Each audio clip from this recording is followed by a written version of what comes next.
لله الذي جعل البيت المثابة للناس وأمنا وفرض على عباده الحج البيت الحرام لمن استطاع إليه سبيلا. أشهد أن لا إله إلا الله وحده لا شريك له وأشهد أن محمدا عبده ورسوله. اللهم صل وسلم على سيدنا ومولانا محمد وعلى آله وصحبه وذريته أجمعين. بسم الله الرحمن الرحيم. سبحانك لا علم لنا إلا ما علمتنا إنك أنت العليم الحكيم. رب اشرح لي صدري ويسر لي أمري واحلل عقدة من لساني يفقهوا قولي. خصوصا على هذه النية وعلى كل نية صالحة. الفاتحة. أعوذ بالله من الشيطان الرجيم. بسم الله الرحمن الرحيم. الحمد لله رب العالمين الرحمن الرحيم مالك يوم الدين إياك نعبد وإياك نستعين اهدنا الصراط المستقيم صراط الذين أنعمت عليهم غير المغضوب عليهم ولا الضالين. Amin.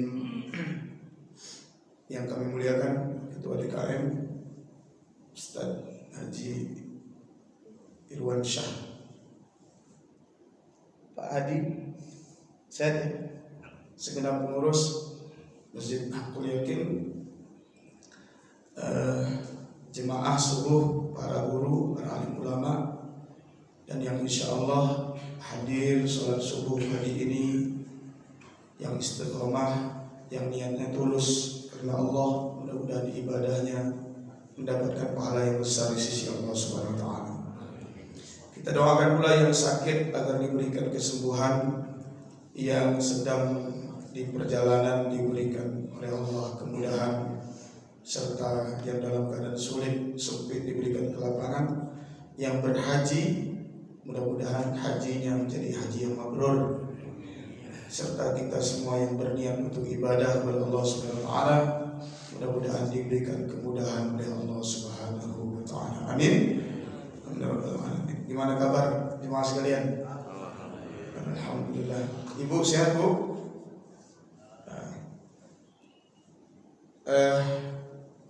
Pertama dan yang paling utama tentu saya paling bahagia bisa kembali menyertai jemaah Hakul Yakin yang beberapa kali saya mengutus teman Ustaz Topan karena aksesnya lebih dekat di sini.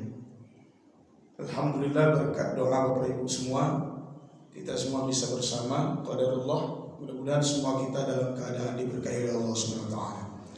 Pertama dan yang paling utama tentu sikap terbaik senantiasa membaca tahmid, khafifatan fil lisan, tsaqilatan fil mizan. Dua kalimat yang mudah diucapkan tetapi sangat berat di dalam timbangan yaumul mizan, yaitu subhanallah wa bihamdi, alhamdulillahirabbil alamin. Yang kedua, kita bersalawat sebanyak-banyaknya kepada baginda Nabi Muhammad sallallahu alaihi wasallam. Allahumma shalli ala sayyidina Muhammad wa ala ali sayyidina Muhammad. Jemaah sekalian yang berkah Allah, pagi ini saya tidak membahas kitab yang saya biasa isi, tapi karena momennya adalah Zulhijjah, temanya Ibrahim, Tauhid dan Ketundukan. Artinya kita coba mengurai, membahas seorang yang bernama Ibrahim, lalu kita coba membahas juga tentang tauhidnya, lalu konsekuensinya adalah ketundukan kepada Allah Subhanahu wa taala. Setiap kali kita sholat, berapa kali kita baca Pak salawat kepada Ibrahim? Satu hari berapa kali? Kama sallaita ala Ibrahim, berapa kali? Nama Ibrahim disebut berapa kali? Kama sallaita ala Ibrahim wa ala ali Ibrahim, 4 kali ya. setiap kali sholat. Berarti satu hari 20 wajibnya, belum tambah 12 sholat sunnah rawatib. Agak menarik, kenapa nggak diganti kama shallaita ala Adam? Kenapa? Kan Nabi juga. Kenapa nggak diganti kama shallaita ala Musa atau kama shallaita ala Nuh, bapak manusia, bapak bangsa-bangsa? Dan kenapa harus Ibrahim? Nah, ini yang kemudian perlu kita urai. Jemaah sekalian, kita membahas kenapa tema ini begitu penting buat saya. Untuk mendekatkan diri kepada Allah, itu manusia diberi oleh Allah dengan akalnya. Maka akal itu kemudian tentu saja pendekatan argumentatif. Jangan sampai kemudian korban dogmatis mendekatkan diri kepada Allah. Maka Ibrahim adalah salah satu contoh terbesar yang Allah tampakkan kepada kita sebagai nabinya. Di sini kita coba ingin mengurai. Di dalam Al-Quran, kata Ibrahim itu hanya 69 kali di dalam 63 surat. Tidak banyak, kalah dengan Nabi Musa. Tapi menariknya adalah khususiyat. Ibrahim itu disebut khusus. Ada namanya surat Ibrahim. Surat berapa, Pak?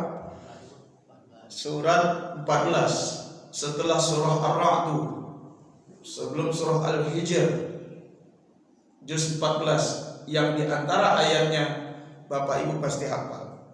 Siapa yang gak hafal umurnya agak pendek. La in syakartum. Nah, hafal kan? Pendek itu maksudnya ya mungkin 80 tahun, 100 tahun ya. Panjang kan? Ayat surah Ibrahim, la in syakartum la azidannakum, itu diantara ayat yang paling familiar yang kita hafal. Nah, di sini Allah menempatkan ada surah Muhammad, juga ada surah Ibrahim. Tidak ada surah Musa. Nah, mari kita kenali sedikit sebelum kita membahas variabel tauhid dan ketundukan. Jemaah sekalian yang dimuliakan Allah, bicara Ibrahim, ada satu surat, nama suratnya keluarga Imran, surah Ali Imran, juz 4 awal 94 ayat 94. Qul sadaqallah, katakanlah telah benarlah firman Allah, fattabi'u millata Ibrahim hanifa, ikutilah oleh kalian Ibrahim itu millah Ibrahim hanifa, millahnya yang lurus. Ternyata memang diperintahkan oleh Allah untuk ikut Ibrahim, millahnya yang lurus. Kita harus mengkaji nanti hanif. Wa ma kana minal musyrikin, dan dia Ibrahim bukan termasuk orang yang mempersekutukan Allah. Lalu kemudian kita kekalkan di dalam doa iftitah, inni wajjahtu wajhiya lilladzi fataras samawati wal ard hanifa. Itu sebenarnya adalah ucapan Ibrahim yang kita ucapkan di dalam doa iftitah. Artinya begini, Allah kalau nyuruh kita ngikuti Ibrahim, berarti Ibrahim ini ada keteladanan. Ada keteladanan yang luar biasa. Yang kalau kita katakan kenapa tidak ikut Nabi Muhammad? Kalau saya bikin analogi buat gambaran awal kajian kita ini adalah seberapa penting Nabi Ibrahim itu di dalam agama Samawi. Ibrahim Khalilullah alaihissalam itu ibarat yang menemukan mata air lalu bikin sumur, Pak. Nah, untuk mendistribusikan air itu ke masyarakat, maka dipasang pipa. Masang pipa itu nabi-nabi setelahnya. Maka kemudian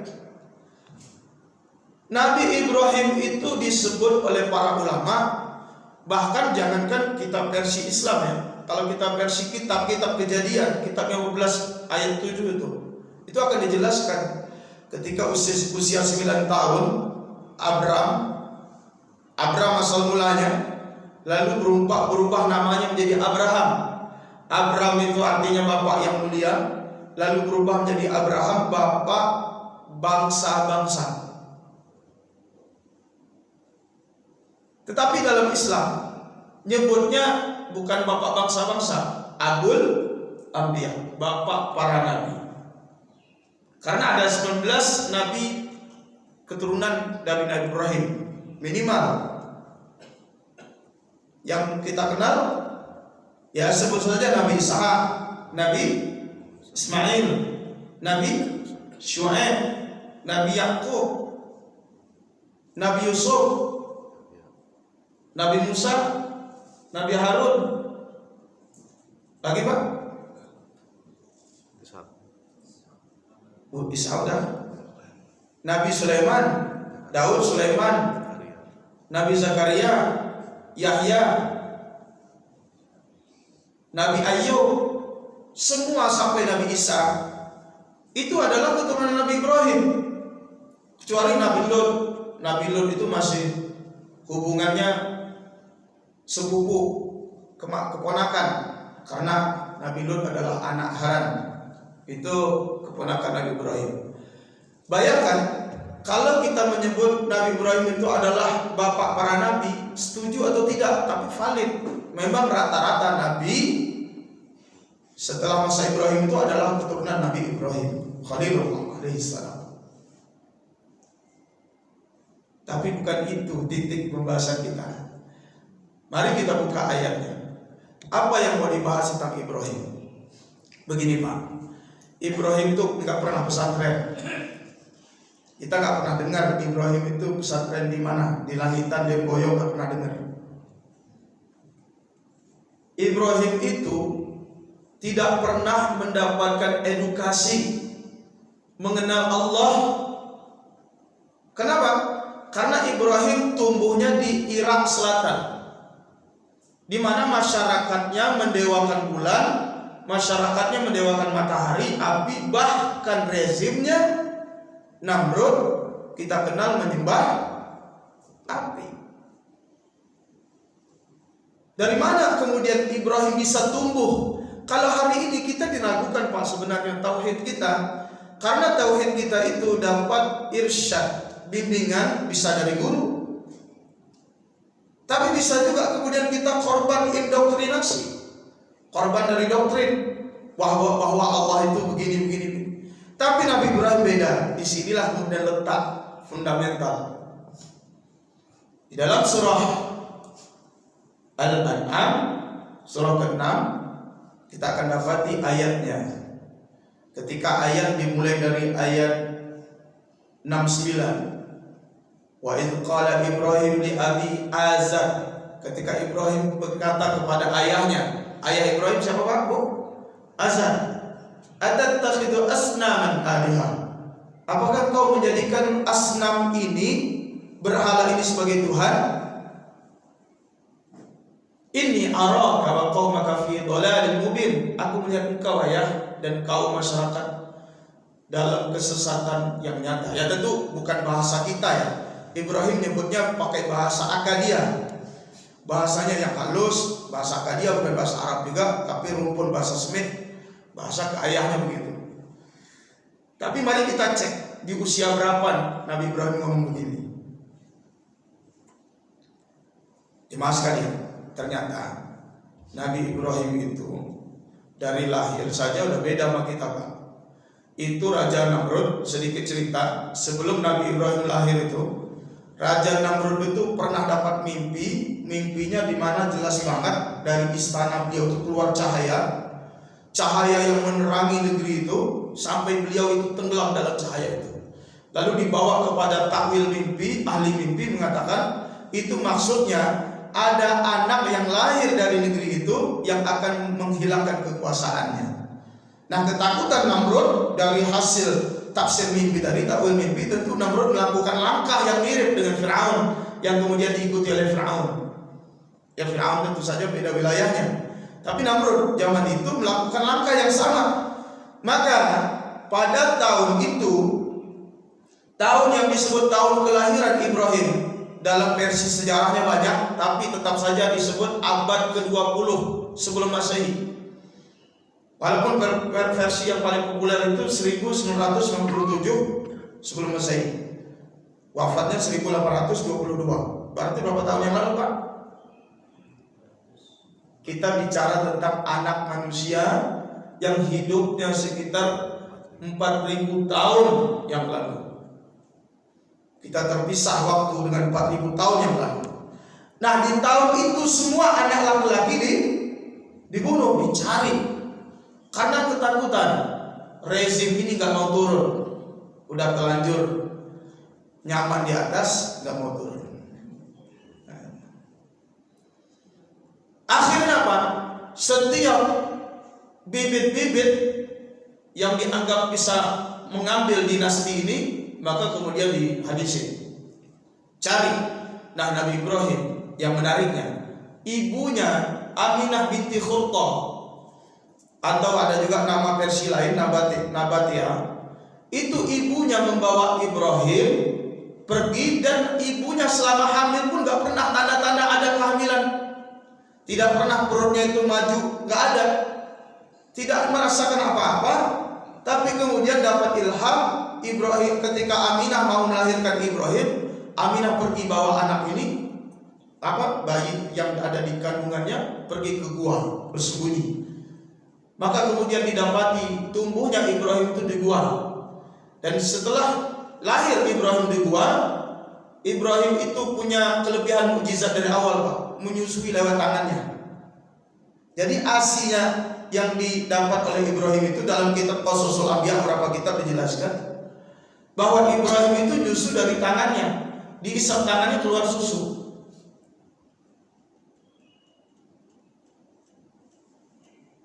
Tinggal di gua.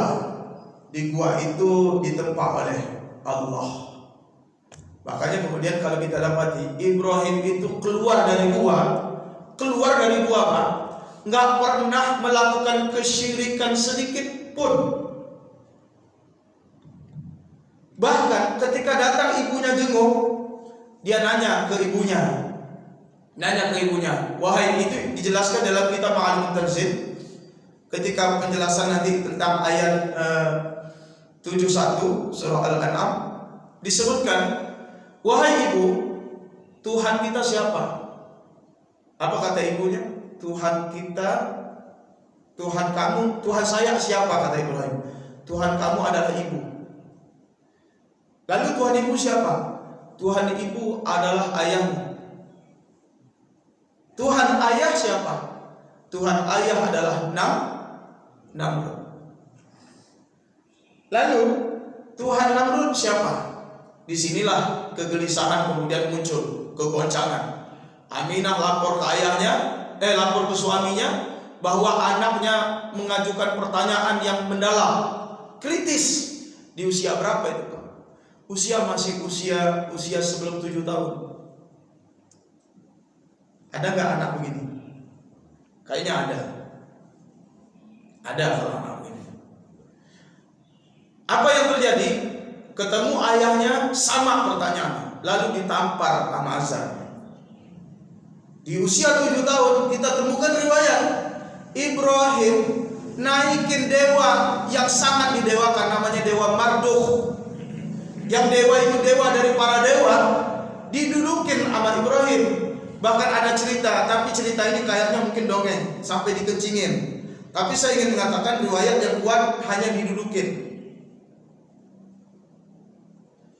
Lalu sikap Ibrahim yang nakal di atas dewa Marduk ini kemudian bikin ayahnya kemudian tersinggung. Ayah sampai mengatakan, itu dewa kita, jangan kamu dudukin. Tapi Ibrahim ketawa bahwa yang dianggap dewa itu, Tuhan itu tidak bergerak sama sekali. Nah, disinilah kemudian Allah mengekalkan di dalam ayat surah Al-An'am itu lanjutannya di ayat 70, wa kadzalika nuri Ibrahim malakutas samawati wal ardi wal yakuna minal muqinin. Kami perlihatkan, demikianlah kami perlihatkan kepada Ibrahim itu keagungan Allah di langit maupun di bumi agar dia menjadi orang yang yakin. Maksudnya begini, Ibrahim itu sangat mulia dalam pandangan Islam karena pertama beliaulah yang mendapatkan konsep menemukan Allah dengan pendekatan logik. Kemarin kita berdebat Pak di grup sesama alumni di kampus karena ada pernyataan kemudian di WA itu, di grup itu, mengkanter tuduhan keji yang menyatakan bahwa Ibrahim itu mencari Tuhan. Saya tertarik dengan tema ini karena ketika menuduh orang keji mengatakan Ibrahim itu mencari Tuhan, alasannya yang diangkat dalam tulisan ini begini teorinya. Ibrahim itu tidak pernah mencari Tuhan karena Ibrahim Khalilullah itu tidak pernah syirik dan Ibrahim itu Nabi. Nah itu alasannya. Jadi Nabi itu nggak mungkin nyari Tuhan. Lalu kemudian saya bantah, saya tunjukkan kitabnya, maka kemudian kita berdebat panjang sampai saya kasih satu statement di dalam kitab Syekh Al-Bawawi, Imam Al-Bawawi disebutkan, wa kana Ibrahim alaihi salam murtasyidan taliban lit-tauhid hatta waffaqahu Allah.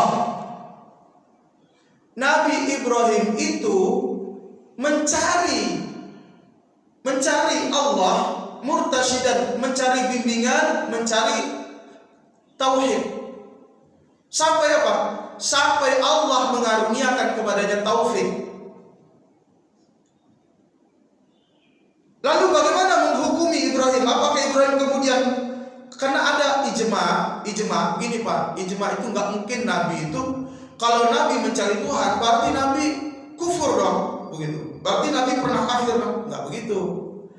Di dalam posisi ini, ketika seorang mencari bukti, istidlal, mencari bukti, Ibrahim mencari bukti, maka sesungguhnya dia lam yakun kufran, tidak dihukumi kufur. Tapi tentu saja ini perdebatan. Jemaah sekalian dengan Allah, saya ingin jelaskan pada titik Nabi Ibrahim tumbuhnya dengan akal yang cerdas bernas, maka Allah berikan tanda-tanda di langit maupun di bumi yang kemudian jadi objek kajian Ibrahim. Lalu kemudian disimpulkan Ibrahim itu ternyata prosesnya mencari tauhid setidaknya dengan 3. Pertama yang paling penting, pertama itu dalam mencari irsyad tauhid, bimbingan tauhid itu dengan menggunakan logika atau observasi alam. Observasi alam. Jadi Ibrahim itu bukanlah tafakkaru fi zatillah, fikirkan zat Allah, bukan, tapi tafakkaru fi khalqillah, fikirkan ciptaan Allah. Saya tanya apa? Lebih berat mana? Memikirkan zat Allah atau memikirkan ciptaan Allah? Kalau kita nyari Allah, kita pernah dengar kalimat ini, man arafa nafsahu faqad arafa rabbahu. Siapa yang kenal dengan dirinya, maka kenal Tuhan. Kita dengar tuh kalimat itu. Artinya apa? Ibrahim mengenal Allah dengan observasi alam, sampai setelah ayahnya nggak bisa jawab, ayahnya nampar, Ibrahim keluar dari gua, malam-malam ada bintang yang muncul banyak di langit. Ibrahim mikir, falamma janna alaihi al-lailu ra'a kaukaba. Dia lihat ada bintang yang gemerlap, lalu dia katakan, hada Rabbi, ini Tuhanku. Walaupun dalam penafsiran seperti Ibnu Rushd mengatakan begini, oh hada Rabbi ini artinya bukan ini Tuhanku, tapi dia bertanya pertanyaan yang mencurigakan begini Pak, masa sih gitu. Itu dalam bahasa Arab disebut namanya istifham inkari. Istifham inkari. Bahasa kita masa sih ini Tuhan? Kalau dalam filsafat itu disebut namanya yang Descartes teorinya itu Pak. Teorinya itu skeptis, pendekatan skeptis metodis. Begini, saya kasih contoh. Bapak pasti lebih paham dari saya dalam urusan ini.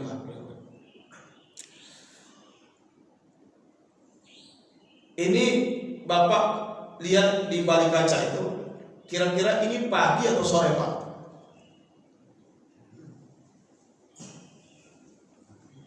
Pagi. Tanpa pakai jam ya, tanpa pakai jam. Bapak bisa nggak menunjukkan kepada saya apa buktinya kalau ini pagi?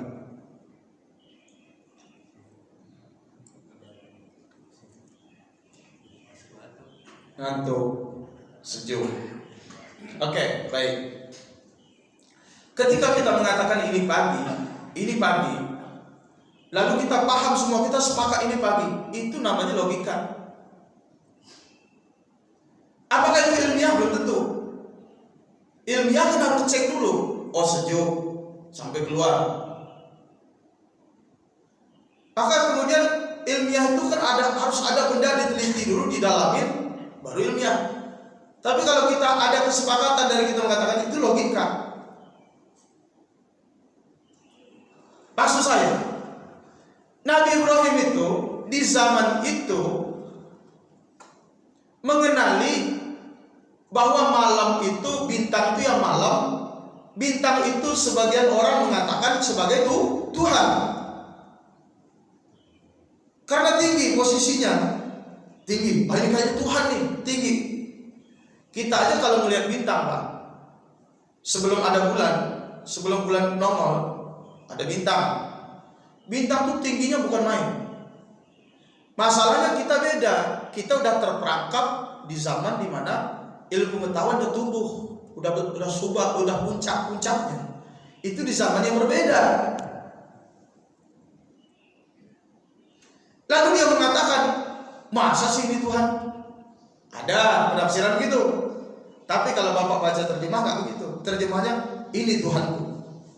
Falamma afala qala la tuhibbul afilin. Ketika bintang itu tenggelam, apa kata Ibrahim? Seorang yang rasional mengatakan, saya nggak suka yang beginian. Masa Tuhan tenggelam? Terus observasi sampai kemudian titiknya ketemu bulan purnama. Ini bulan lebih gede. Bahkan kalau kita waktu kecil kadang melihat bulan itu di dalam bulan kayak ada orang. Ada nggak yang begitu, Pak? Saya dulu melihat bulan itu kayak ada orang yang mancing. Waktu di kampung ini kayaknya ada orang di atas. Ada apa ya? Nah, Nabi Ibrahim melihat bulan, falamma ra'al qamara bazigha, ketika melihat bulan kemudian terbit, artinya bulan itu kelihatan banget. Sampai kapan tuh? Ya sampai tenggelam arti. Dia lihat hadza rabbi, kayaknya ini Tuhan saya. Oleh sebagian penafsiran mengatakan masa sih ini Tuhan saya, tapi dalam terjemahnya ini Tuhan saya.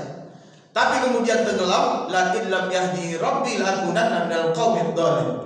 Kalau Allah nggak ngasih saya, kalau Tuhan nggak ngasih saya petunjuk, Tuhan nggak ngajarin saya termasuk orang-orang yang sesat. Lalu puncak pencariannya, dia cari yang paling besar di alam ini dan dia pandang matahari. Lalu dia katakan, hadza rabbi hadza akbar. Kayaknya ini Tuhan saya karena lebih gede. Ternyata melihat matahari tenggelam sama dengan bulan, sama dengan bintang. Lalu dia katakan, ya kaum, wahai masyarakat yang kalian dewa-dewakan bulan ini, matahari ini, bintang-bintang ini bari'um mimma tusyrikun. Aku berlepas diri dari apa yang kalian persekutukan. Lalu kemudian dia punya kesimpulan, bukan tahu Allah itu bentuknya seperti apa, bukan tahu Allah itu di mana, tapi dia punya kesimpulan, inni wajjahtu wajhiya lilladzi fataras samawati wal ardh hanifa wa ma ana minal musyrikin. Itu lanjutan ayatnya. Aku hadapkan diriku, wajahku kepada Tuhan yang menciptakan langit dan bumi, maksudnya yang menciptai matahari, bintang dan menciptai bulan, dan aku dalam keadaan hanif. Hanif itu pure, lurus, dan tidak termasuk orang yang bersekutukan Allah. Artinya ini bukan korban post-truth, Pak. Bukan kebenaran yang dianggap oleh orang banyak. Rela berbeda. Kadang megang agama itu memang begitu. Megang agama itu tidak harus mengikuti mainstream. Kadang kita harus melawan arus. Nah, Nabi Ibrahim sudah tunjukkan itu. Dan dua lagi, kenapa Nabi Ibrahim itu layak disebut sebagai bapak para nabi. Dan kita ingat terus Beliau itu bukan hanya di pemikiran tauhidnya. Beliau itu tidak di pemikiran, tidak teori doang, tidak di akal doang.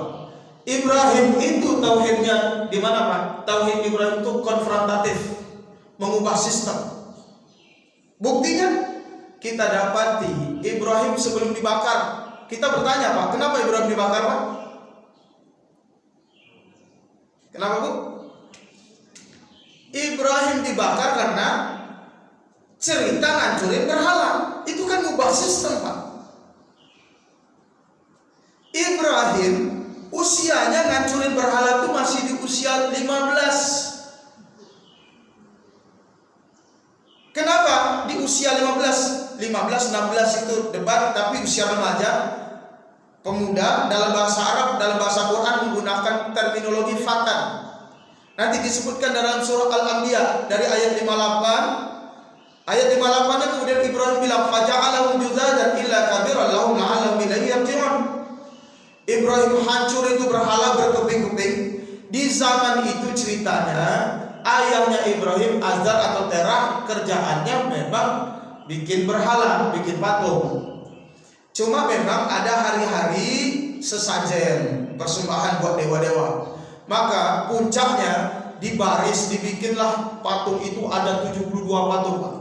Di dalam kitab Ma'alimut Tanzil wa kana tisnain sab'ina sonaman, ada 72 patung. 72 patung itu terbuat bukan dari kayu. Saya tanya ke Bapak, patung kalau terbuat dari emas sudah diukir bagus. Bapak punya emas, patungnya bagus banget, patung emas. Misalnya seniman nih, suka seni, kira-kira setuju gak kalau dihancurin? Normalnya kan kita gak mau. Kalau kayu beda cerita. Ini 72 berhala, ba'duha min zahab, sebagian dari emas, ba'duha min fiddah, sebagian dari perak, ba'duha min hadid, sebagian dari besi, sebagian dari timah, sebagian dari batu, sebagian dari kayu. Lalu kemudian dihancurin, ditinggalkan berhala yang paling besar. Berhala yang paling besar itu adalah berhala yang terbuat dari emas dan matanya dari batu rubi, Pak.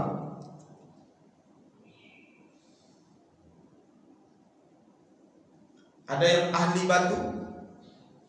Batu cincin? Itu batu apa, Pak? Hah? Ada itu batu apa? Kecubung. Oke, macam-macam batu dulu kan hafal ya, bacan. Apa lagi? Merah delima, kecubung, ya, sapir, blue sapir. Yang ruby, warna apa, Pak?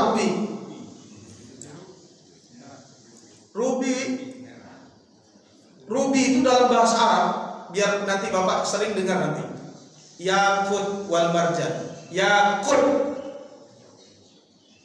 Nah, yakut bahasa Arab itu warnanya pink berkilauan.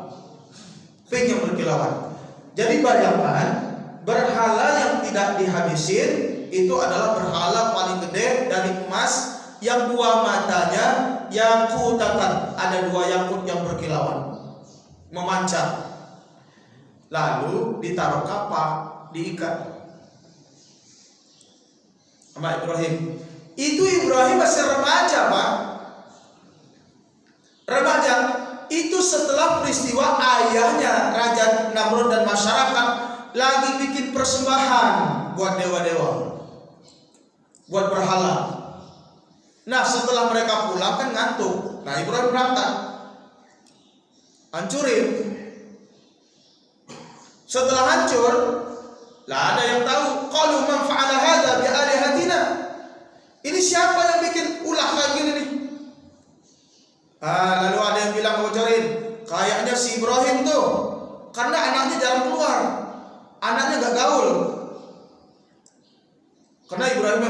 memang nggak bergaul sama masyarakat karena tradisi masyarakatnya begitu. Dikenal, kayaknya Ibrahim, yuqalu lahu Ibrahim, kayaknya Ibrahim dipanggil. Ya Ibrahim tentu saja bilang, ya tanya yang megang kapak yang paling gede. Itu kan anak muda yang cerdas, coba ngebantah orang-orang besar itu, orang tua. Coba itu yang megang kapak siapa? Kok saya yang dipanggil? Ya baru kemudian mereka kembali waras. Ternyata memang dihancurin itu bikin mereka waras, Pak. Karena ternyata patung yang mereka sembah nggak bisa ngapa-ngapain. Yang megang kapak juga nggak mungkin bergerak. Di situ waras. Artinya sesungguhnya Nabi Ibrahim itu adalah zaman itu manusia yang paling waras. Ini konfrontatif. Tauhid itu bukan sistem. Ibrahim itu bangun tauhid. Tauhidnya tidak hanya di pemikiran, sistemnya diubah. Dan yang ketiga, tidak mungkin orang berangkat haji. Yang gelombang terakhirnya tanggal berapa kemarin? 21 ya. Sekarang udah siap-siap nih. Gak mungkin ada haji ke Mekah kalau nggak ada Ibrahim yang bikin tauhid, simbol tauhid yang melembaga. Maka kalau kita sebut wa idh yarfa'u Ibrahimul qawa'ida minal baiti wa Ismail rabbana taqabbal minna innaka antas samiul alim. Ibrahim ninggiin Ka'bah sama Ismail, dan Ka'bah itu adalah simbol tauhid. Itulah yang kita sebut berbeda mazhab nggak apa-apa, kiblatnya sama, kiblatnya adalah Ka'bah. Artinya kita disuruh millah Ibrahim, ikut millah Ibrahim, ngikut tauhid ala Ibrahim. Tauhidnya tidak hanya bertahan di diri kita, tauhidnya tauhid yang dibangun dengan rasionalitas, tauhidnya kemudian yang mampu mengubah sistem walaupun step by step, tauhid yang mampu menjadi simbol. Masjid itu harus jadi simbol tauhid. Sini pesan buat kita bersama. Hari ini Pak, kalau kita tanya, kenapa ada pencitraan? Kenapa ada pencitraan? Pencitraan itu datang krisis karena krisis tauhid. Kalau kita melihat hari ini, setiap ketika orang-orang pansos, kemudian di media sosial semuanya pengen itu, pencitraan itu lahir dari tauhid yang kritis, yang dalam kondisi memang akut, parah, kronis Pak keadaan tauhid. Maka kalau kita dapati anak-anak sekarang, hati-hati, namanya pemurtadan. Pemurtadan itu suatu yang gampang. Makanya sekarang bukan sekedar ateis yang banyak, tapi agnostik banyak yang mempertanyakan Tuhan itu belum selesai. Artinya apa? Masjid, kalau kita ngikutin Ibrahim, masjid itu adalah simbol tauhid yang mempersatukan umat. Artinya berbeda masalah furu'iyah, berbeda masalah cabang, nggak apa-apa. Yang penting tauhidnya sama, syahadatnya sama. Situ pentingnya. Nah ini Ibrahim, seorang Ibrahim. Pada titik ini Pak, seorang yang tauhidnya sudah sampai pada hakul yakin, dan sesuai dengan namanya, hakul yakin. Pada titik seseorang yang sudah sampai di level hakul yakin tauhidnya, dia boleh minta apa aja ke Allah. Tapi saya belum selesai cerita tadi. Setelah ngancurin berhala, kita perhatikan bagaimana konsekuensi dari tauhid yang puncak-puncaknya sudah sampai pada tingkat hakul yakin. Apa yang terjadi? Di usia 16 tahun, setelah ngancurin berhala, Ibrahim disidang. Setelah disidang, apa kesimpulannya? Keputusannya dibakar. Dibakar itu di usia 16 tahun, berarti tadi anggap aja usia 16 atau 15 tahun lah. Bayangkan anak usia 16 tahun dengan sikapnya yang betul-betul mempertahankan prinsip, dia harus berhadapan dengan api. Yang api itu bukan api unggun yang kita bikin, Pak. Api itu saking tingginya membakar burung-burung yang terbang. Burung yang terbang itu kebakar, Pak. Saking tingginya. Dibikin sumur dalam gede kawah, lalu ditimbun untuk bahan bakarnya, dan kemudian disediakan Ibrahim itu diikat, lalu ditaruh di ketapel, lempar karena apinya gede banget. Dan itu apinya berlangsung berapa lama? 40 sampai 50 hari. 40-50 hari. Masya Allah, itu bukan cerita biasa. Ibrahim dilemparkan ke dalam api, lalu kemudian kita dengar firman Allah, ya nar kuni bardan wa salaman ala Ibrahim. Wahai api, jadilah engkau dingin. Andai saja Allah tidak mengucapkan salaman, bardan saja, Ibrahim itu kedinginan ke dalam api, beku Pak. Jadi freezer. Tapi Allah wassalam, berikan kenyamanan, kedamaian, kesejahteraan buat Ibrahim. Artinya apa? Sampai kemudian Ibrahim memberi saksi, tidak ada tempat yang paling indah di dunia ini kecuali tempat yang saya pernah dilempar oleh Namrud. Itu di api. Tempat yang paling indah Ibrahim hidup di dunia ada di dalam api. Orang kalau tauhid udah di puncak begini boleh, Pak. Tapi kalau tauhid kita agak-agak rada-rada ragu, dilemparin ke api, kira-kira api ngebakar nggak, Pak? Model potongan-potongan kita gitu. Kalau masuk ke api, kira-kira gosong atau halus? Tapi tergantung tauhid itu. Ibrahim itu tidak minta bantuan Jibril. Ketika lagi jatuh ke api belum sampai, Jibril datang, mau dibantu gak lu? Bahasa kitanya, kalau bantuan lu gua gak butuh, kata Ibrahim. Tapi kalau Allah butuh, itu tauhid. Itu tauhid. Allah sih butuh. Bayangkan kita hari ini, jangankan kita nggak minta dengan malaikat, andainya manusia sekarang minta dengan jin. Padahal malaikat jelas-jelas ya maksum, doanya dikabulkan. Datang bantu Ibrahim bilang nggak butuh. Ibrahim butuhnya Allah. Lalu Ibrahim keluarkan kalimatnya, hasbunallah wa ni'mal wakil. Yang kita ucap hasbunallah wa ni'mal wakil, ucapan Ibrahim tauhid. Yang artinya hasbunallah itu cukuplah Allah. Jadi kalau cukup Allah, makanya kalau orang Arab nyebut cukup hasbu. Jadi kalau cukuplah Allah, hasbunallah.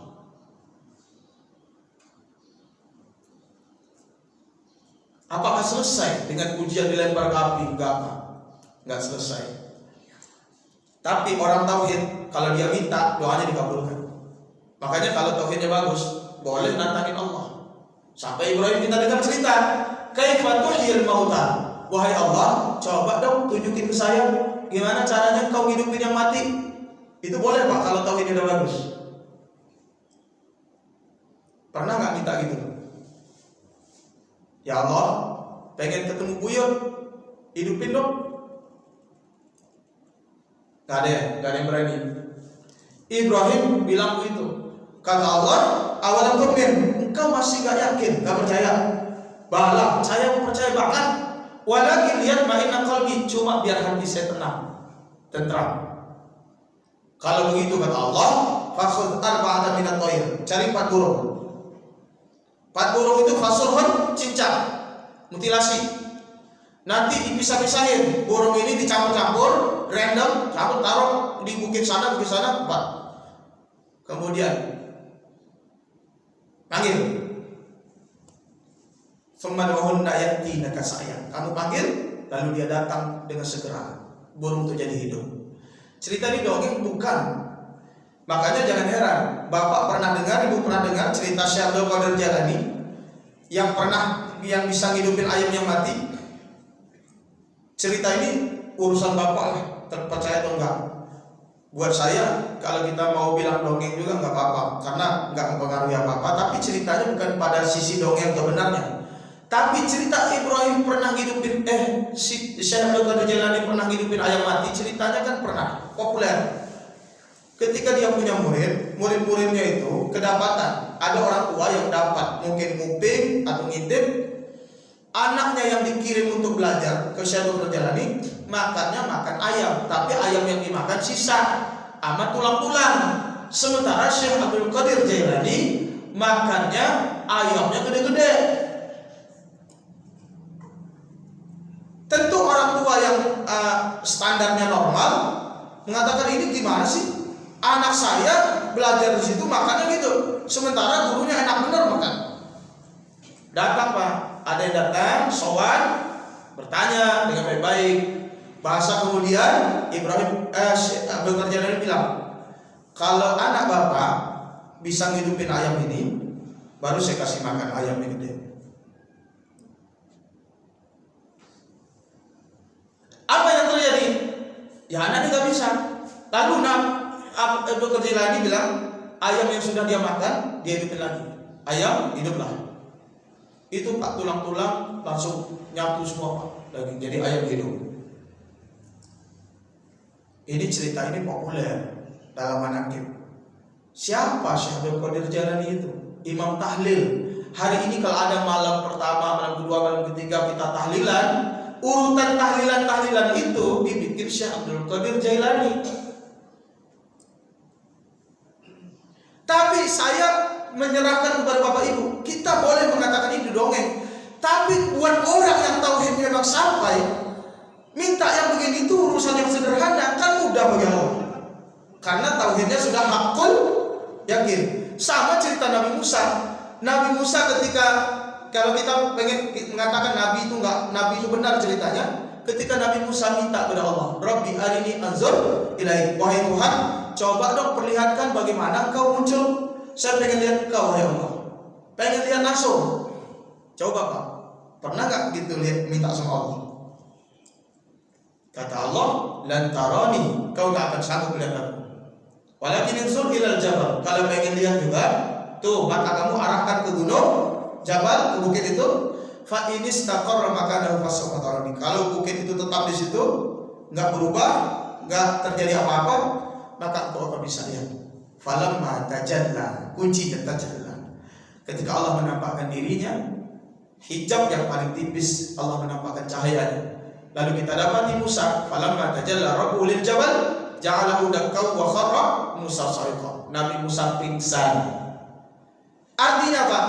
Seseorang yang tauhidnya sudah sampai, dia minta kepada Allah, Allah kabulkan.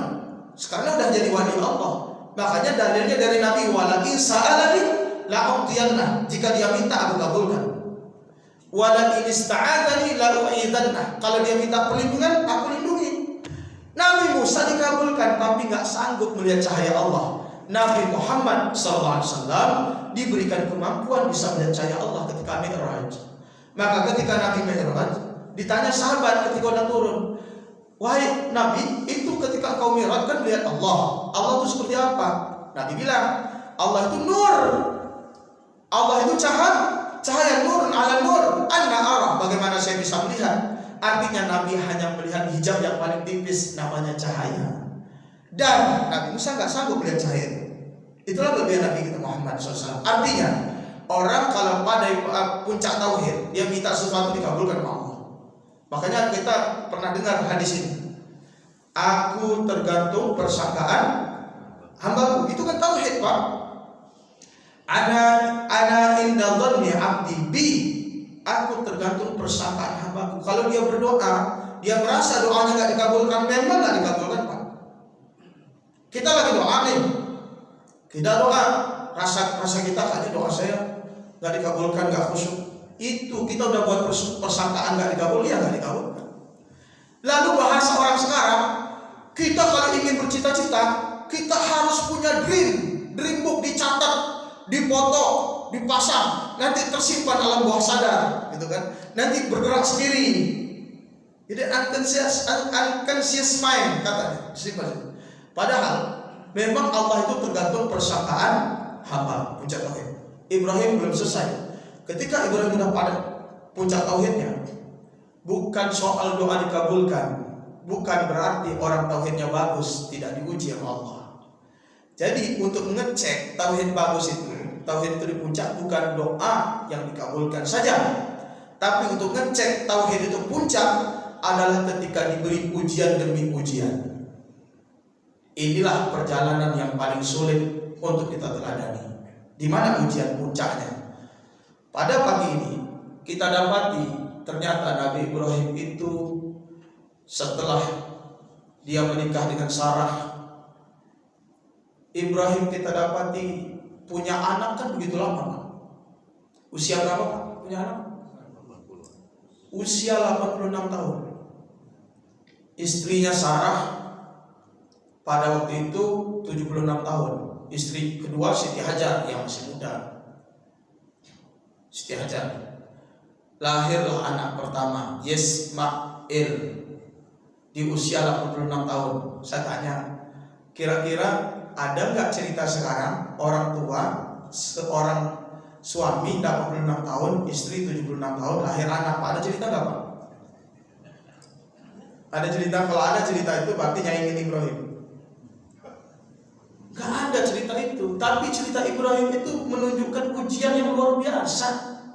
Bayangkan, doanya dikabulkan. Rabbi habli minas shalihin. Wahai Allah, berikan saya keturunan yang soleh. Tapi urusan anak kok lama bener. Ada apa? Bayangkan bully masyarakat kayak apa. Kebayang gak zaman itu? Kalau zaman itu ada TikTok, Pak.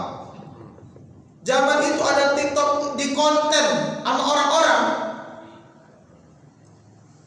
Bayang gak disebut mandulnya kelas apa?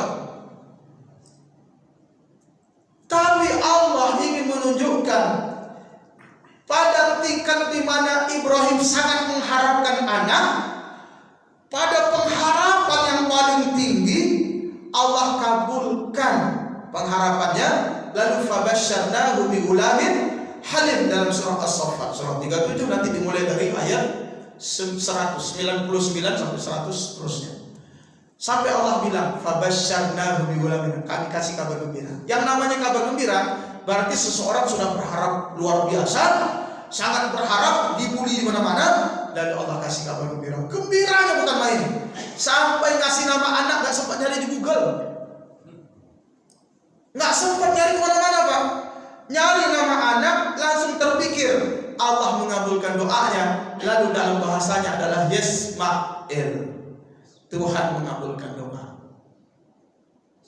Lalu dipindah ke Arab jadi Ismail. Tuhan mengabulkan doanya. Lagi mengabulkan doa. Masya Allah. Kejadiannya lain lagi. Lahirlah Ismail. Bayi Ismail harus berhadapan dengan kondisi keluarga yang kita tidak tahu seperti apa faktanya. Tapi dalam versi Alkitab bahaya. Dalam versi Alkitab kita akan dapati itu Sarah itu terkesan mengusir Siti Hajar. Tapi kita dalam Islam gak mau ngangkat itu. Kita husnuzon. Kita husnuzon dengan istri Nabi. Maka cerita itu kemudian kita dapati Siti Hajar harus pergi dari rumahnya, dari Kan'an. Setelah pulang dari Mesir, pokoknya singkat cerita dari Kan'an, rumah Sarah itu harus pergi kemana haluan perginya? Kita nggak tahu. Tapi bahasa agama kita, Islam mengatakan Nabi Ibrahim tentu saja diwahyukan oleh Allah. Diwahyukan kemana? Apakah wahyu itu ada disebutkan pergi kamu ke Mekah? Mekah kan belum ada, Pak, pada waktu itu. Tapi Nabi Ibrahim pergi dengan unta, bawa seorang bayi, disiapkan air sekian. Lalu pergi kemana? Mungkin berdasarkan petunjuk Allah, pergi. Lalu sampai satu lembah yang jaraknya 1200 kilo dari Kan'an. Yang Palestina, Yerusalem itu 1200-1300 kilo ke Mekah. Pakai unta. Kira-kira pakai unta berapa lama tuh Pak nyampe Pak? 2 minggu. Sebulan. Bayangkan saja, dari sini kemana 1000 kilo? Sini ke? Masa sih Surabaya 1000 kilo? Ada 1000 kilo Surabaya? Enggak ada ya? Setahu saya kalau touring Pak sampai ke Aceh Pak.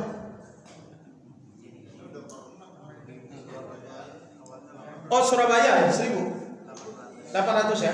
Oh berarti lebih lah. Nah bayangkan, nggak ada sawah. Bukan kayak di tanah Jawa, ada sawahnya, ada gunungnya. Ini padang pasirun. Tidak ada pokok kayu pun kata. Pergi, ya. Itu nggak tahu dibawa kemana. Tapi pada satu lembah, namanya lembah Bakkah di situ. Ini orang yang pakai tauhid Pak. Seorang nabi tauhidnya puncak. Sampai pada lembah hanya bilang ke Tuhan gini, Tuhan, Rabbana inni askantu min dzurriyyati biwadin ghairi dzi zar'in inda baitikal muharram.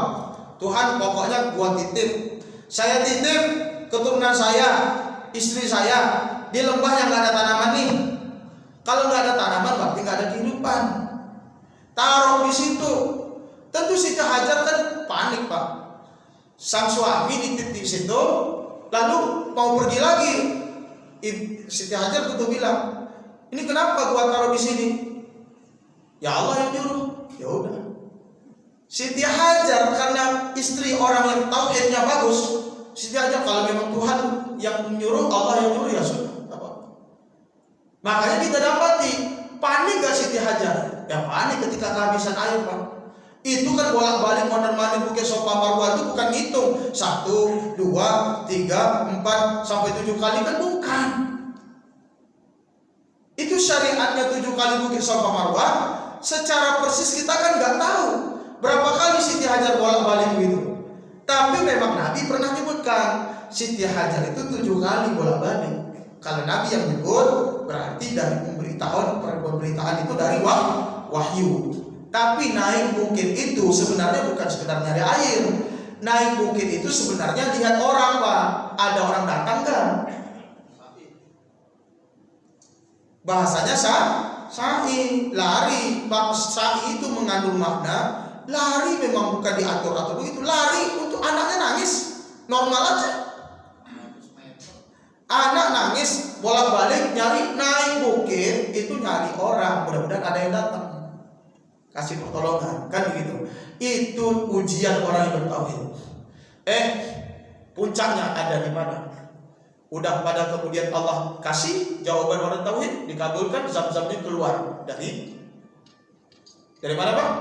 Telapak kaki. Singkatnya begini, Ibrahim tinggalin Ismail kecil. Kapan baru ketemu? Ketemunya tuh jarang-jarang. Tapi diangkat pertemuan, kemudian puncaknya adalah ketika Nabi Ibrahim di dalam kitab Safwatut Tafasir ketika menafsirkan ayat tentang Ibrahim wa iz yarfa'u Ibrahimul qawaid itu, ternyata di dalam tafsir Safwatut Tafasir disebutkan Nabi Ismail itu ketika didatangin Ibrahim terakhir yang mau dikurbankan itu di usia 13 tahun. Lama ninggalin anak, lama. 13 tahun Ismail pada posisi falamma balagha ma'ahu sa'ya. Usia dia sudah bisa bantu ayahnya. Bantu ayah angkat batu, ninggiin Ka'bah. Makanya makom Ibrahim itu posisinya aslinya gak di sekarang itu. Aslinya nempel sama Ka'bah. Kan wa iz yarfa'u Ibrahim qawaid, karena bangun pondasi Ka'bah. Apalagi Ka'bah zaman itu lebih kecil. Usia 13 tahun dengan bahasa ya bunayya inni ara fil manam. Wahai anakku, aku tidur ngelihat mimpi, dalam tidurku aku bermimpi anni atba'uka fanzur madza tara. Aku nyembelihmu. Ingat, mimpinya perhatikan Bapak Ibu, ini penting. Bukan Allah yang bilang, "Hei Ibrahim, sembelih anakmu," enggak. Dalam mimpi itu Ibrahim nyembelih Ismail. Tidak ada bahasa secara eksplisit, "Wahai Ibrahim, sembelih anakmu, nggak ada. Ceritanya hanya Ibrahim mimpi dia nyembelih anaknya. Lalu dia bilang ke anaknya, anak, dengan bahasa ya bunai. Ya bunai itu berarti usia remaja. Karena kalau anaknya masih kecil, usia 7 tahun, 8 tahun itu ya ulam. Ibnu Abbas itu pernah Nabi ajarkan beberapa kalimat. Ya ulam, ihfadillah, wahai anakku, jagalah Allah. Itu di usia 7 tahun, 8 tahun. Kalau usia belasan, 13 itu usia, kalau dalam bahasa Arabnya panggilannya ya bunai. Wahai anakku, aku lihat dalam mimpi. Bagaimana menurutmu? Ini anak yang lahir dari tauhid, yang mengubah sistem. Anaknya bilang, ya abad, wahai abahku, if'al ma tu'mar, kerjakan yang diperintahkan. Satajidini insyaallah minas sabirin, kau dapati aku termasuk orang yang sabar. Bayangkan anak semata wayang dapat di usia 86 tahun, disayang-sayang banget nih anak. Anaknya tentu merasa terhormat, anak yang paling disayang. Tapi anaknya beda. Anaknya itu halim. Halim itu santun, sabarnya bukan main.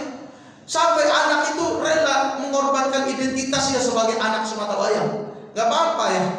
Kalau itu memang perintah Allah, kerjakan. Nanti kita sama ketemu lagi di kelompok orang-orang yang sabar. Jangankan kita yang dibuat itu ujian yang berat, Allah aja dibuat berat, Pak. Inna hadza lahuwal bala'ul mubin. Ini bala, ini ujian yang nyata, yang berat. Apa artinya? Orang itu kalau bertauhid, tauhidnya haruslah mengubah sistem, melembaga seperti tauhid Nabi Ibrahim. Dan dari tauhidnya amalnya dikabulkan karena dia ikhlas, doanya dikabulkan. Tapi tauhid itu puncaknya ketika di dalam surah Al-Ankabut ayat 2 disebutkan, ahasiban nas ayyatruku ayyaqulu amanna wa hum la yuftanun. Apakah manusia dibiarkan saja dia mengatakan saya bertauhid, saya beriman, sementara mereka tidak diuji? Ibrahim itu menunjukkan kepada kita cerita tarbiyah, edukasi, bahwa tauhid itu semakin tinggi imannya, semakin besar ujiannya. Ingin memberi pesan buat kita bersama. Ibrahim itu sangat sayang kepada Ismail. Itu harta yang paling besar, yang paling mewah yang dia punya. Sanggup dia korbankan. Ketika kalimat falamma aslama wa tallahu lil jabin, kedua-duanya aslam, kedua-duanya berserah diri, alias tunduk totalitas, pasrah kepada Allah. Makanya Ibrahim itu disebut wa ana minal muslimin, saya termasuk orang yang muslim. Makanya Ibrahimu Yahudiyah, Ibrahim itu bukan Yahudi seperti yang dianggap mereka orang Israel. Ibrahim itu bukan Nasrani yang dianggap orang Kristen, tapi Ibrahim itu walakin kana hanifan muslimah. Muslim. Apa arti muslim? Muslim itu berserah diri, totalitas pasrah. Keislaman, kemusliman seorang Ibrahim itu teruji ketika anaknya dan dia mau sami'na wa ata'na walaupun berat. Ketika Allah perintahkan walaupun berat, dia serahkan, itulah kemusliman dia. Maka ketika Ibrahim mendapat gelar muslim dengan begitu, lalu kita mudah betul mendapatkan gelar muslim dengan kita tidak melakukan apa-apa. Makanya Bapak Ibu sekalian, sebenarnya sedikit benar, boleh berbeda. Islam kita ini mungkin Islam badan ya Pak, agak sedikit benar. Karena keislaman kita itu belum teruji. Keislaman kita itu belum teruji Pak. Keislaman teruji itu ketika orang berserah diri pada Allah dalam kondisi sulit, dia terima. Dan seorang itu di status muslimnya kalau sudah meninggal sebenarnya. Makanya setiap khotib yang khutbah selalu ada kalimat wala tamutunna illa wa antum muslimun. Jangan mati kecuali dalam keadaan muslim. Artinya kemusliman seseorang baru betul-betul muslim setelah wafat. Oh dia muslim tuh, benar-benar muslim. Kalau muslim itu pasti bahasanya husnul khotimah sebenarnya. Cuma di kita beda lagi bahasanya. Saya kira itu. Jadi Ibrahim tauhid dan ketundukan maksudnya tentu saja satu kesatuan.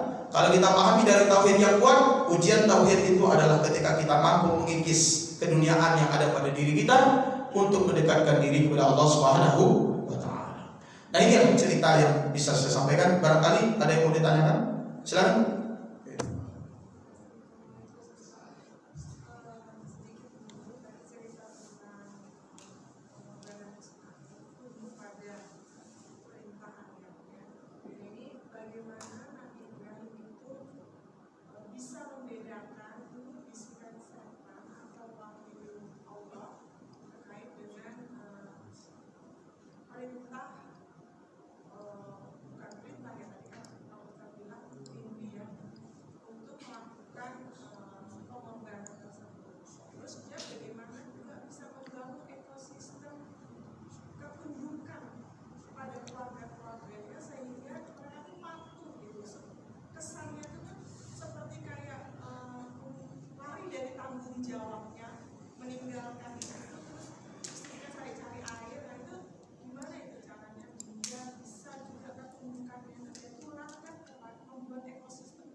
Bagus, makasih Bu.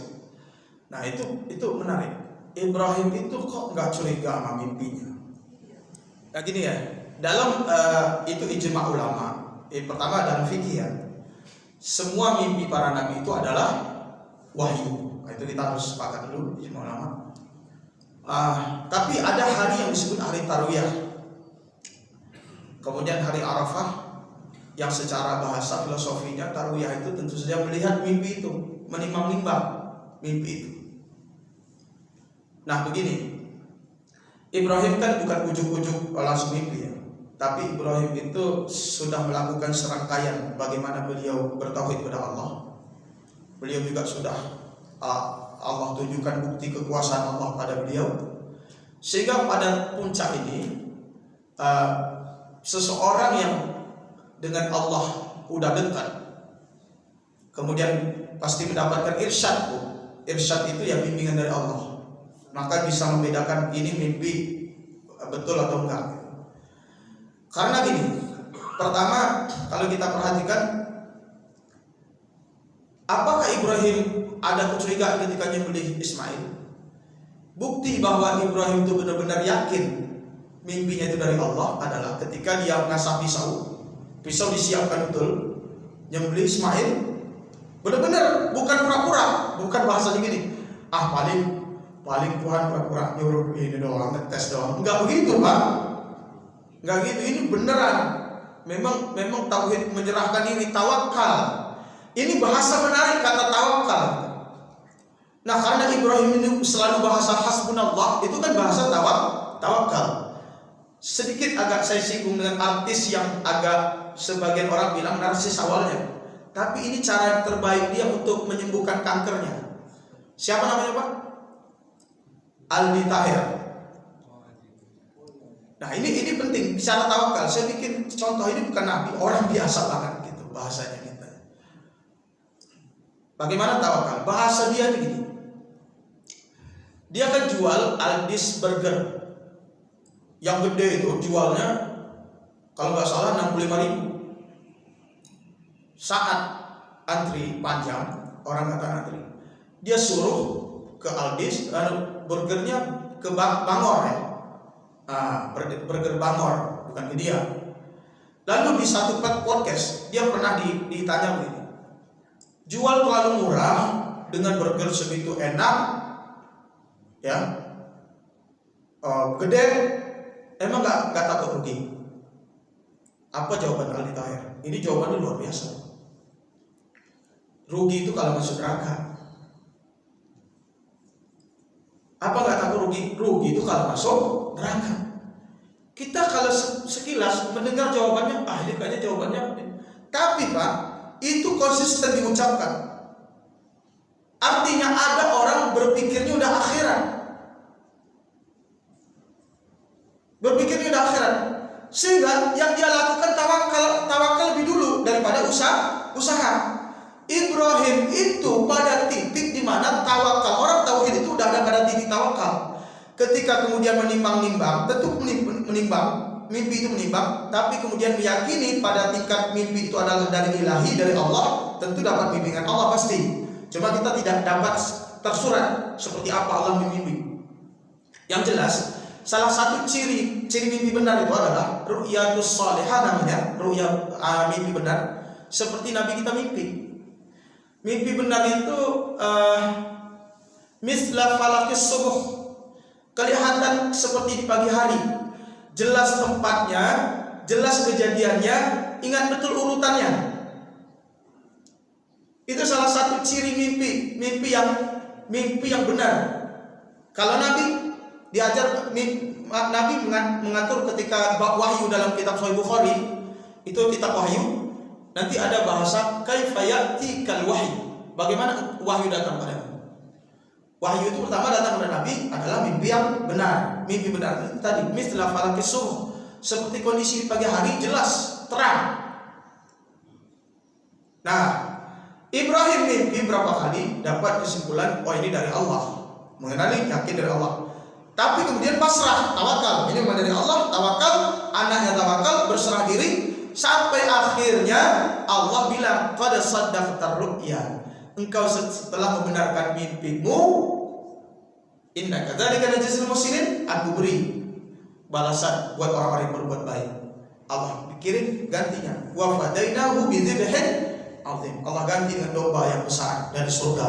Artinya Allah ingin mengatakan, sebenarnya Allah tidak nyuruh nyembelih, bukan seperti dewa-dewa, Pak. Karena di zaman Ibrahim itu ada dewa bulan, ada namanya dewa Sin, ada dewa Baal. Dewa Baal itu yang sekarang disembah oleh elit-elit global, yang kelompok-kelompok rahasia. Mereka masih nyembah Baal. Kenapa ada bayi-bayi Palestina yang dibunuh, dikorbankan untuk sesembahan? Itu dewa Baal asal mulanya dari Mesopotamia. Di zaman Ibrahim, orang nyembah mengorbankan anak manusia dibakar hidup-hidup. Bayi dibakar hidup-hidup untuk dewa. Maka nyenangin dewa. Allah ingin tunjukkan, ini keadaan kaummu.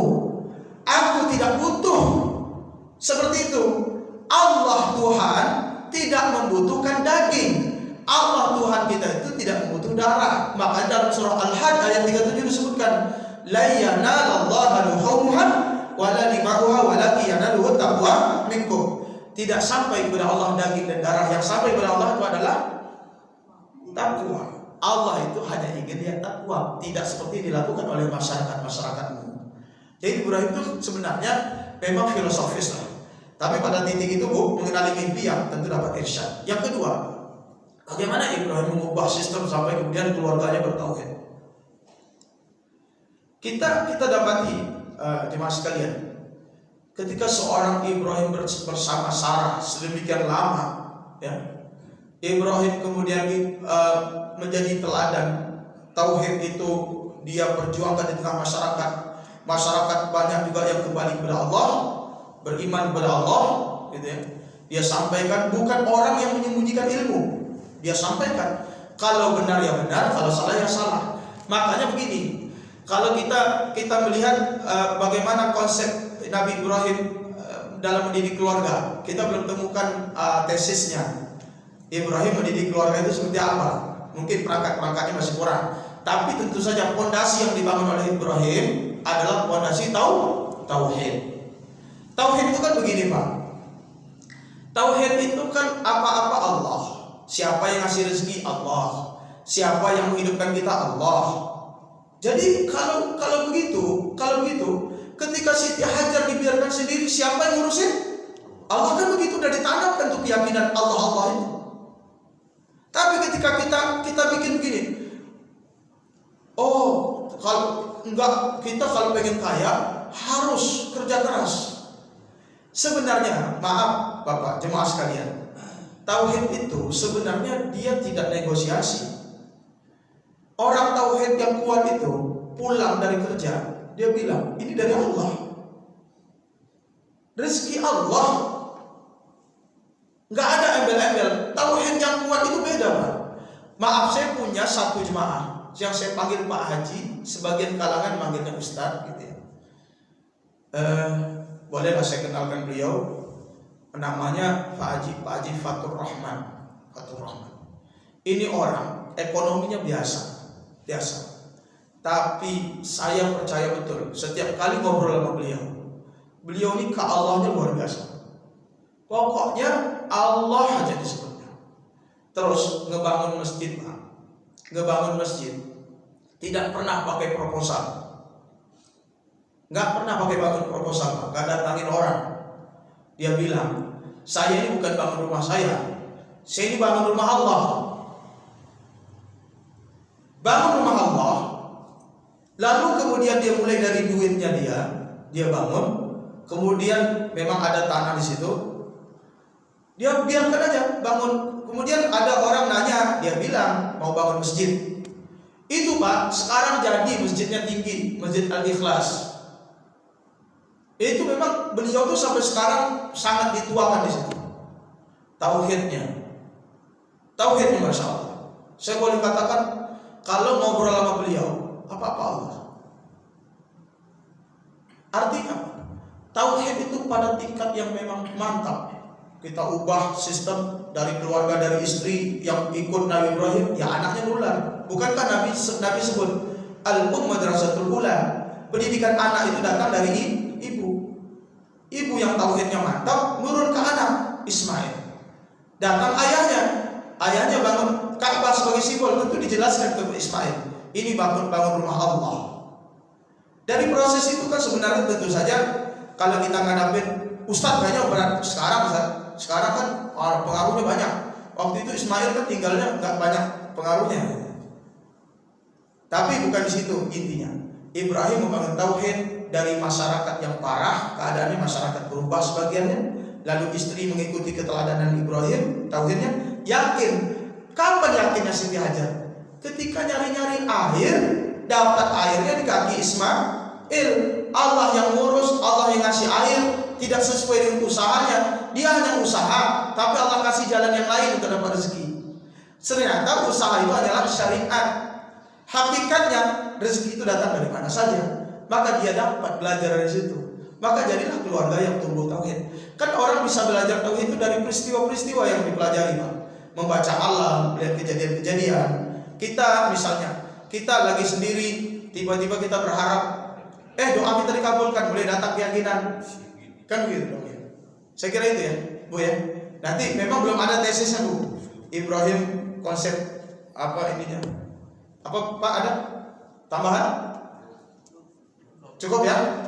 Saya kira itu jemaah sekalian. Saya yakin ada yang merasa tapi ini penting banget. Ini penting banget dan saya yakin agak jarang disampaikan, apalagi di kita momen Idul Adha. Oleh karenanya kita kurban itu sebentar lagi kita harus melandasi segala niat itu dari niat karena Allah. Nah, satu titik fikih, Pak, tolong diingat. Dalam fikih tidak ada perbedaan pendapat para ahli fuqaha 4 mazhab. Kalau bisa daging itu jangan dijual. Tolong bikin akad kepada penerima mustahik. Ada namanya liwajhil udhiyah. Jatah kurban itu nggak boleh dijual. Nah, ada namanya liwajhis shadaqah. Nah, kenapa saya angkat ini? Karena beberapa tahun ada praktek di mana orang jual daging kurban. Nah, daging kurban itu dalam fikih, kalau jatah kurban orang itu dapat sebagian sudah rata, yaitu artinya jatah kurban itu nggak boleh dijual, karena kurban itu bukan jual beli, kurban itu ibadah. Kecuali kalau orang udah dapat jatah kurban, lalu dia ada daging yang lebih, dia dikasih, itu bukan jatah kurban, itu bukan mustahik, itu sedekah, boleh dia jual. Ini akad ini penting. Kedua, bahwa mudhahi yang punya hewan kurban harusnya, yang punya hewan kurban yang dia mau kurban, dia harus ada bahasa mewakilkan. Kan afdolnya kurban itu nyembelih sendiri, Pak. Afdolnya dia mewakilkan urusan ini kepada yang tukang potong. Dia wakilkan mewakili dirinya. Disitulah dia saksikan, dia hadir hewannya dia. Kenapa? Karena kalau kita memahami Ibrahim, memahami perjalanan, bahwa kurban itu kan aslinya mengorbankan yang paling kita sayang. Makanya kalau ditanya satu sapi untuk 7 orang atau satu sapi untuk 1 orang, yang paling bagus? Satu sapi untuk 1 orang. Lalu kemudian dapat keringanan satu sapi untuk 7 orang. dibikin semacam rasio yang sama dengan 7 ekor kambing, kan begitu. Lalu ada yang bertanya, kalau gitu sapi limosin boleh dong Ustaz untuk 10 orang? Ya pokoknya sapi limosin belum ada di zaman Nabi, itu aja intinya. Yang jelas kalau kita berkorban, memang sesungguhnya itu mengorbankan bagaimana keduniaan kita itu terkikis. Itu filosofinya. Sehingga setiap tahun kita lakukan Idul Adha itu sebenarnya formalitas doang.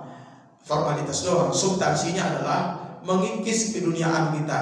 Yang paling bahaya buat umat akhir zaman ini namanya hubbud dunya wa karahiyatul maut. Cinta dunia, takut mati. Itu penyakit umat Islam di akhir zaman yang bikin umat Islam hari ini gak bisa ngapa-ngapain. Oleh karenanya dengan semangat kurban, mudah-mudahan Allah kikis penyakit wahan, Allah hilangkan penyakit cinta dunia kita, dan Allah jadikan kita hamba yang yakin pada Allah, tauhidnya sampai tauhid hakul yakin. Amin.